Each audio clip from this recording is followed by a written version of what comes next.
Hello, welcome. I hope you're doing well. Yes, I am in the exact same Chiron position as the last video. I am filming this immediately afterwards. I had all the books out, so I might as well, you know?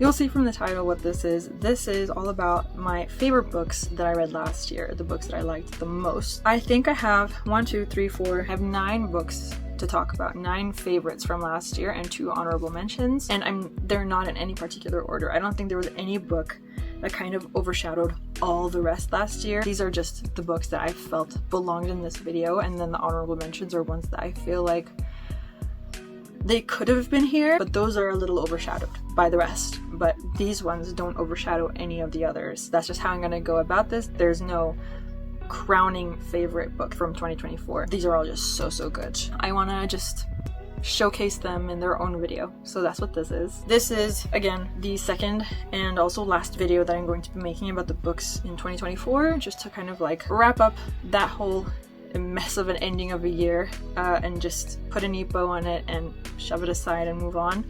I felt like I needed to make a video of all the books that I read just to like catch you guys up on what I caused you to miss with not making videos. It just felt very incomplete to not have any form of wrap up for the year of 2024. So these 2 videos are just gonna do that and we're gonna be done with it.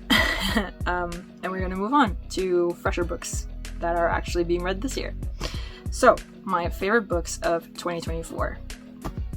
Let's do it. First, the honorable mentions, the books that didn't make this particular list, but that I feel like I should be mentioning just as like a side note because I did really love these books. And I could really mention quite a few, but I'm going to just hype up 2 of them. The first one I'm going to mention is The Snowman by Nesbø. I wonder if this might be his most read book, his most famous work. I was worried that I wouldn't really love this, but I did. I thought it was a great book and I really enjoyed it, and I'm so happy I did. The Harihule series as a whole is one that I need to dive back into, and I'm really excited to because I've had such a great experience with Nesbø's books so far. So The Snowman deserves a shout out, a mention, because I really enjoyed this book. And the second honorable mention is Emily Wilde's Encyclopaedia of Faeries. The more time has passed, and also having read the second book, this just kind of like stands out to me. I really enjoyed the story. I liked the characters. I liked the format, even though it felt a little rockety sometimes. I enjoyed this take on fairies, and the way the story was told was interesting. I enjoy the series as a whole. I'm looking at the second book on my shelf and I can't wait to have the third one. Yeah, Emily Wilde's Encyclopaedia of Faeries. I'm glad that I finally got to this book last year. I had every intention of anyway, but then I was recommended to read it for a Battle of the Booktroopers video, and so I waited until then. And yeah, just a little shout out to Emily Wilde because these books are great. They're a lot of fun. It's good, and I totally am on board with the hype. Now for the actual list of favorites. I don't know how I'm going to start this.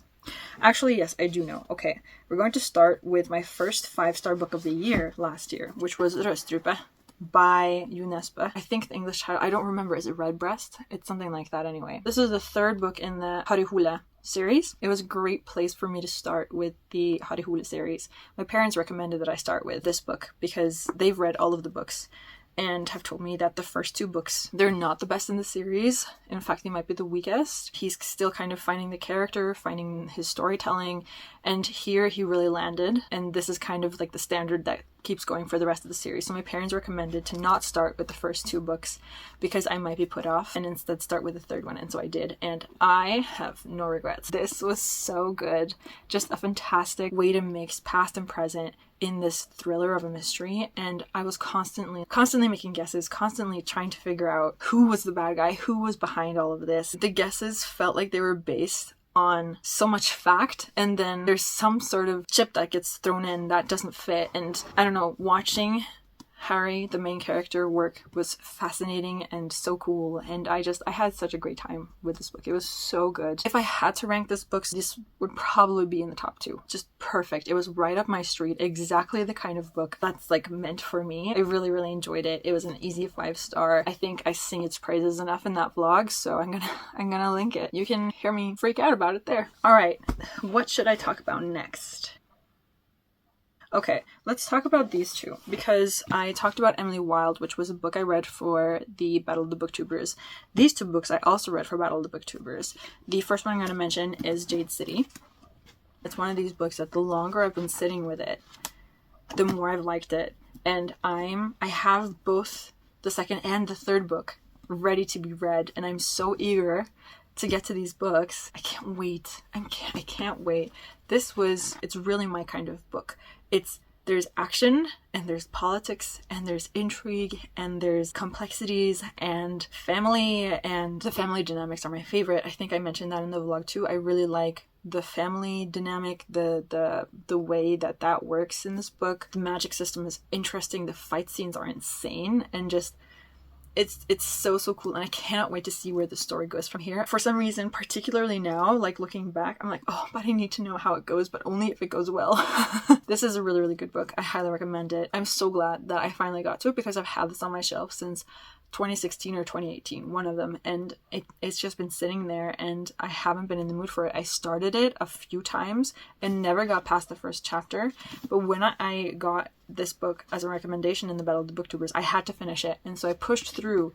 And it wasn't even that the first chapters were bad, it was just you're really thrown right into this world, and I don't think that I was in the mood the first times I tried it, but thank the lucky stars that I was this time around. And it was just epic. It's epic. So good. Highly recommend it. I don't think I gave it a 5 stars. I gave it 4 point something, just because, I don't know, I was a little confused sometimes. Yeah, I didn't give it a perfect 5 stars. I don't think it's a perfect 5 stars for me anyway, but it is such a good book, and I feel like the series is going to be a favorite series, because this is such a strong first part of a series. It's so strong and just epic. I don't think I can say it enough. It's an epic book. So, Jade City by Fonda. And then, of course, Yellowface. Ooh, Yellowface by R F Kuang, which was a surprise for me. I had a feeling I was going to like it, because I loved Babel, but I didn't think I was going to like it as much as I did, and it felt really conflicting, because this is about, and also told from, the perspective of our main character, who is an awful human being. Also, to me, she felt like a really unreliable narrator, but it was such an interesting perspective to be forced to see and read through, and just fascinating to see the way she justified herself and her actions, and how she told herself what she was doing was okay. And I don't know, I found it utterly fascinating and so interesting, and I loved the way the story was told. R F Kuang is just, she's one of my, like, I have to finish the Poppy War series first, but if I enjoy that too, I can't wait for Catabasis 2. It's pronounced Catabasis apparently, not Catabasis, which is how I've been pronouncing it, but I think it's pronounced Catabasis. I can't wait to get that book. I need to read it right away. It sounds fantastic, and if it's anything like Babel or Yellowface writing-wise, I'm going to devour it, so I can't wait for that one. Yellowface was such a good book. I talk about it extensively in my reading vlog for it. I'll link it. And yeah, I think I was in the exact right mood for it too, so that helped, I think. But yeah, Yellowface by R F Kuang, also on this list. Then I'm going to pull up The Devil in Miss Prym by Paulo Coelho. This is my first book by Paulo Coelho. I haven't read any of the others. I have The Alchemist on my shelf ready to be read, but I haven't gotten around to it yet. I read this in the very beginning of last year, and I have a reading vlog for it and 2 others, and I was utterly fascinated. It was such an interesting story, and also I loved the way it was told, because it felt like, I don't know how to explain it. I explain it as best I can in that video, and I say something like, how did I explain it? it felt like I was on the outside looking in. Like I didn't like feel like I was part of the story or get particularly attached to the characters, but I was still so invested. It just felt like I was invested from a distance, and I wonder if that was purposeful because it served the story really well. Like it worked really well with the story because it's basically like all about an experiment, and I felt like I was watching an experiment unfold. And I thought that was just such a great way to experience this story. So this book, I still think about it. So I had to include it here. I still think about this book, and I really, really, really, really enjoyed it. It was just brilliantly told. Yes, it's a little slow, but if you can work past that, I highly recommend it because, wow, what a think piece. What a story to sit with afterwards because it gets you thinking. I don't know. I was really blown away by this book, and I really, really appreciated the way the story was told. I was just fascinated, and I still am, and I can't wait to read The Alchemist now, which is by far his most popular work. I mean, if I'm this blown away by this, I can't wait to see how I experience The Alchemist. So, Paulo Coelho's The Devil and Miss Prym. Then I can mention Kill for Me, Kill for You by Steve Cavanagh, which is a complete 180. No secret, Steve Cavanagh, even though I've only read, I think I've read 3 books by him, but I want to read everything because thrillers for me is really, really hard. It's a hard genre because it's such a hit or miss, and usually it's a miss. Like if I'm not blown away, I'm not going to love it. And Steve Cavanagh blows me away. 13 is still my favorite of his works, but this one is a second. 50/50 is third, and those are the 3 that I've read. Again, I have Twisted on my TBR shelf, and I can't wait to read it. I have a feeling I'm going to really love that one too. Where it'll rank, I don't know, but this is a close second behind 13. Really, really good. It's also got a really interesting premise. I feel like I've seen it before in either movies or shows or books where it's kind of like there's someone that you want offed, but they will be tied back to you, so you have to get someone else who's not tied to them at all to do it for you, and in return you'll off someone for them, and there will be no connection between you. That's the whole premise, that's the whole idea, and I love that as a concept because it's so twisted and clever at the same time, and I wanted to see that play out, and it was such an interesting story. But like the whole time you get 2 different perspectives. Throughout the majority of this book, there's 2 different perspectives, Amanda and Ruth. I couldn't understand why we were reading about both Amanda and Ruth. It made no sense to me. And then it made sense, and it was just brilliant. So clever. And I was like constantly making theories in my head. I was just so invested. Even when I wasn't reading this book, I was thinking about it, you know, and what would happen next. It's one of these that, even though now I know how the story goes, I want to reread it. I want to reread it, and I want to see where I can find the hints and just kind of get to that part where everything makes sense all over again, because it's so good. Really, really good. If you like thrillers, pick this up. Again, it's a little dark.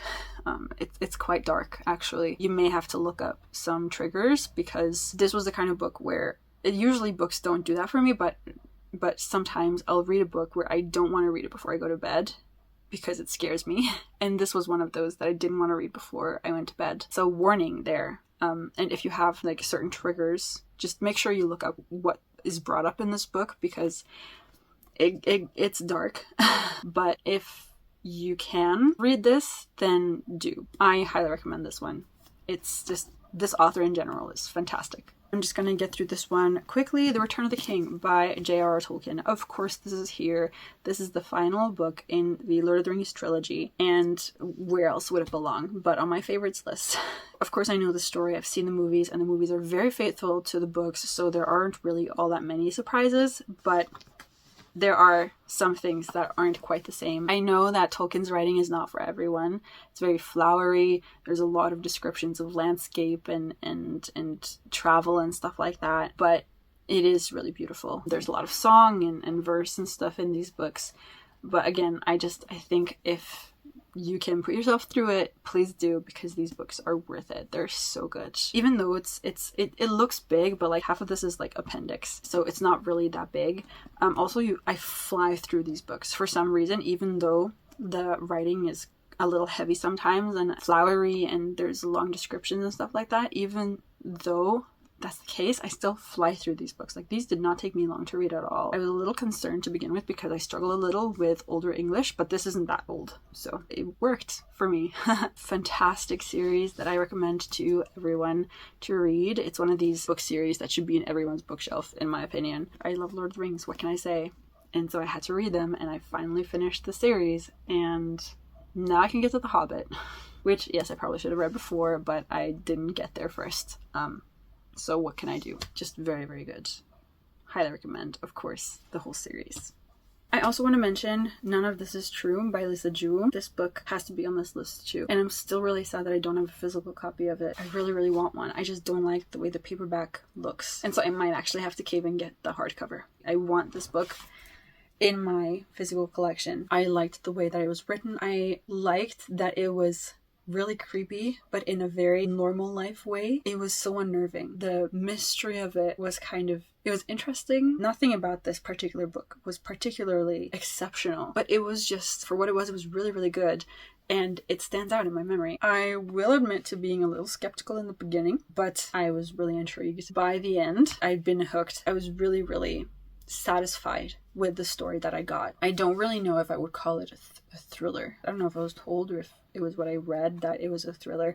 Don't know if I would call it that, but like, that's part of what I liked about it, was that it was very normal life gets really creepy in really normal but creepy ways. If you've read the book, maybe you know what I mean. It was the kind of thing where I was talking to the book. I was scolding the character in the book. I was like, I can't believe you're like allowing this. And it's like the most normal thing, but at the same time, just over the line to be creepy. It's really well done. I'm interested in reading more by this author. I just don't really know where to start because I know she's written a lot, and I know that most of her books have really mixed opinions. Some people love them and some people are really disappointed, so I don't really know where to start. But I do want to try out more of her books. We'll get there when we get there. So yeah, None of This Is True by Lisa Jewell also belongs on this list. Two more, which to get to first. Again, these aren't in any particular order, so these are not by any means the books that I liked the most over any of the others that I've mentioned. Oh, I don't know. Well, yes, actually, I'm gonna go with Anxious People first, because I will be talking more about this in an upcoming reading vlog, Lord knows when, but I am halfway finished with the vlog. I just need to finish Beartown, which is heavier than this for sure, a much heavier book, and then read a man named Ove. But this one I finished. Again, I'll get more into the details of what I thought about this book when that video comes out, hopefully later this summer or this autumn. But man, it has to be on this list. It was so good. I really, really love this book. It's just wonderful. It's a wonderful book, and I'm so glad that Fredrik Backman is writing books. I've read this one, and I read The Answer Is No, his short story for Amazon, and then half of Beartown. But like, I already know that like this man was meant to be a writer, and I will be singing his praises till the end of time. I know for a fact I'm one of these people now, along with all of you, I'm sure. Keep the stories coming, please. They are wonderful. They're so good. They're deep and beautiful and a little painful, but also light and lighthearted and fun and just airy, and I don't know, but it's this wonderful, wonderful balance that makes reading these books easy, and at the same time you feel like you're getting so much from them. Fantastic. I don't know any other author that I've come across who does that. That's what I can call this book. Wonderful. It's so good. And I'm probably just repeating a bunch of stuff that I said in that video. I don't remember anymore what I said in that recording that is not yet a video. Yeah, that balance that he manages in this book, this balance between the heaviness and the darkness that come with stories like these, and a lightness that make it not only easier to read, but also it makes it easier for you to just sit and think. These books, there's just an airiness to them that make them very bearable when you put the book down. Even if you're not finished, you put the book down for a break, and you don't feel too overwhelmed, while at the same time there is a gravity that has registered with you. I don't know how he does it, how that balance functions, but it does, and it does so beautifully. I just can't talk enough about Fredrik Backman and that talent of his, and I'm really curious to see how his other books look, because so far that's the biggest thing that I'm sat left with, is that he has this talent that I've never seen in anyone else so far, that I can remember anyway. And it's incredible. Last book, In Memoriam by Alice Wynne. Of course, it has to be here. I was just singing its praises in the last video. This was the last book that I read last year, or at least the last book I finished. This is another one of those books that's really heavy and dark, and obviously it's dealing with World War I, and so you can't really escape that. It kind of drains you a little bit, but at the same time, there's a beauty to it, particularly that comes out in the writing, and also the structure of this book, the way they put together this book with obviously the alternating perspectives, but also the poetry and also the clippings from the prosciutto that pop up. It just kind of reminds you exactly of where you are and what is going on, because obviously reading these perspectives, you get these characters' experiences and the way they're handling them and what they think about them and just how they're dealing, and then you get these breaks with the prosciutto, for example, that just kind of reality checks, and it's so it's a punch every time. The composition of this book in its entirety is just beautiful. It's one of the most beautiful World War I stories I've ever read. Nothing will ever beat Lovely War, I think, but this one is a close second. Such an incredible story. It evokes so much pain and sadness while also being hopeful. It tries to hold on to beauty, I guess, the characters themselves, and also I think it's reflected in the book itself. So well told. Alison Wynne has a talent, and I want to read more from her if she I don't think she's published other books. If she does, I want to read them, because this is a talented writer. It's the kind of book that World War I deserves. These beautiful but dark stories that feel so real and that do justice to the awful development that World War I was. It's part of our history that is so tragic, and these are the kinds of stories that kind of wake that and bring it back. This feels like a very important book, and I'm very, very glad that I read it. I was a little thrown off by the ending, just a little bit. It felt did it feel a little abrupt? Something like that. Maybe abrupt is the right word, maybe it's not. There was something towards the end or about the ending that kind of, it felt very sudden, I guess. But other than that, this is just the perfect book. It's really, really good. And I highly recommend it to those of you who enjoy historical fiction, who enjoy World War I stories. This has to be on your list. So these are, I think, the best books that I read last year, the books that I loved the most. All these ones, and none of this is true, which I don't have a physical copy of yet. But these books are really, really good. They were the highlights of 2024 for me. There we go. There we go. Really, really good books that I highly recommend to everyone. A little bit of variety. Ta-da! Finally, I have wrapped up 2024, and with a highlight at that, the best books I read. It's a very good way to end it. If you have any thoughts or opinions on any of these books that I've mentioned in this video, then feel free to share those in the comments. I would be really, really interested in knowing what you thought of any of these books, if you've read them, what your opinions are, if you share mine, or if you don't. I would be more than happy to talk any of these books with you guys. I don't want to shut up about them. They're really, really good. If I haven't said that enough already, let me know what your favorite books of 2024 were. If you have any recommendations for me based on the books that I read and loved last year, if you have any recommendations, feel free to share those too. But that's all for me this time around. Thank you so much for patience and for bearing with me while I maneuver back into booktube, because it's been a little bit of a challenge and I feel a little bit like a noob all over again, but I'm gonna try, really, really try. So again, thank you guys so much for your patience with me. Thank you guys so much for watching. I hope you've had a really, really great week. I hope you have a really good day. I hope the book you're reading is a really, really good one. Thanks for sticking around, and I hope to see you in my next video. Bye!